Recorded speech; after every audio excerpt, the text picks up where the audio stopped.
So motor RS ni datang tak boleh hidup langsung. So nak minta tercheck lah. Kita suspect ini balancer, tapi ya ke? So dia datang untuk nak check dia punya condition balancer, ambil package check balancer kita. So untuk package check balancer memang kita akan buka belah clutch lah. So kita akan check lah, tengok betul ke. Kalau kau perasan bila kita dah rapat sikit. Okey. Sekarang ni kita tengah try pusing dia punya bahagian crank kan. Pusing nak paksa balancer dia pusing. Kalau kau perasan yang gigi belah kanan payung tu dia ada punya balancer. Dan sekarang ni dia belaga sangkut dekat bahagian dia punya rod. Ini bentuk rod lah, crank. Jadi aku tunjuk kau macam mana bentuk dia. Sepatutnya tak belaga tau, tak belaga. Dia akan pusing, tak kena sama antara satu sama lain. Tapi macam mana boleh belaga? Tapi aku rasa macam bukan punca bearing balancer pecah. Aku rasa dapat kasihkan pin balancer tu yang patah. So ending payung tu berpusing jatuh ke bawah. Kalau kau perasan kita tengok balik kan. Okay, bush getah ni memang betul ada free play lah. Kau nampak ni ada free play yang banyak. Nampak push getah tu yang hitam tu. Kau nampak free play banyak. Itu normal. Kita pergi kat bahagian spring dia. Bahagian spring dia yang belah tepi kiri sekali tu. Rasa betul-betul macam dah patah juga. Okay. Kalau kau perasan yang tengah-tengah ni. Yang tengah-tengah ni dikukar ada satu pin. Pin macam mana nanti aku tunjuk kau. Pin ni patah ni, punca balancer tu lari marking payung tu yang jatuh ke bawah. Ini belaga dengan crankshaft. Kat sini aku tunjuk korang. Kita off kejap. Alright. So apa yang terjadi kat motor ni tadi. Okay, kita ambil contoh. Ini balancer motor lain. Ini overhaul kat ni. Ini crank. Okay. Apa yang terjadi tadi ialah bila pak marking ni lari. So payung ni daripada berpusing tak kena bahagian korang punya rod ni. Bontok rod ni. Crank korang ni. Ini korang punya rod ni. Crank ni. Dia akan berpusing. Ini macam dia akan rupa dia. Zap. Akan berpusing-pusing kan. Akan ke bawah, turun bawah, atas bawah. So bila marking dia lari, dia akan sangkut dekat sini. Dia tak berpusing, dia belaga. Itu yang sangkut tadi. So motor tak boleh nak crank, motor tak boleh nak start, motor tak boleh nak jalan. Ini yang terjadi kat motor ni. So apa punca? Okay, right. Dekat sini aku explain korang. Kalau kau perasan dekat bahagian balancer ni, okay, dia ada 3. First dia ada bush getah, betul. And then dia ada spring tengah-tengah, dia ada spring. Ni spring dah, ni spring nampak macam ada gini spring. Ini dia ada pin tengah.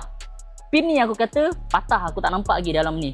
Pin patah. So punca marking ni, nampak titik marking ni berpusing. So bila berpusing, yang payung ni belaga ke bawah. So dah tak center. So simple, konsep dia macam ni. Bila getah korang ni, getah damper hitam ni terlampau banyak free play.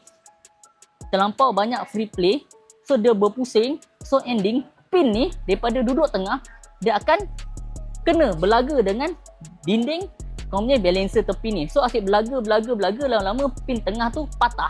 Bila patah, spring ni pun hancur apa semua. So ini menyebabkan korang punya payung ni berpusing jatuh ke bawah. Bila jatuh ke bawah, itu yang belaga dengan kau punya crank. Itu yang sangkut. Itu yang terjadi dekat motor ni, kemungkinan besar lah. Tapi nak berapa confirm, betul-betul kita buka. Aku perasan pin dia pun dah hilang. So confirm lah pin dia tu patah. So tapi yang aku perasan motor ni kemungkinan besar kena waktu owner bukan time bawa.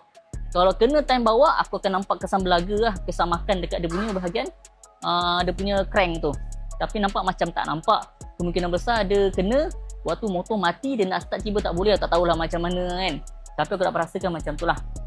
So kalau kena case macam ni memang makan modal lah. So untuk conclusion untuk motor ni nak kena update ke owner, memang confirm masalah balancer, tak boleh nak buat apa, memang kena overhaul kalau nak settlekan masalah dia ni.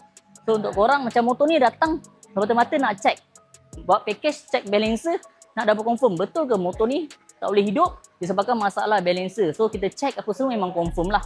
So dah tahu jawapan. So untuk korang kalau nak datang, mana player-player motor Honda tu nak datang bengkel semata-mata nak buat package check balancer, korang macam motor ni pun boleh. Tak ada masalah. Kita akan buka, kita akan check, tunjuk kat korang depan-depan lah. So untuk korang, hujung tahun ni juga kita banyak lagi package buat untuk korang. Ada package major service RM10,000, RM20,000 dan macam-macam lagi yang buat package major service RM20,000 mileage untuk motor Honda ni. Biasa kita akan check sekali jalan semua.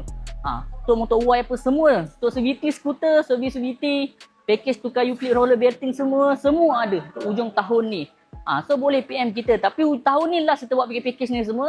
Lepas tu aku tak buat, aku dah bosan. 3 tahun lebih main package yang sama pun aku pun dah bosan So tahun ni last kita buat. So tahun depan kita akan buat banyak package yang baru lah sebenarnya. So apa-apa boleh PM je kita, tak pun pergi mana-mana. Jangan ada negara yang dekat dengan rumah korang.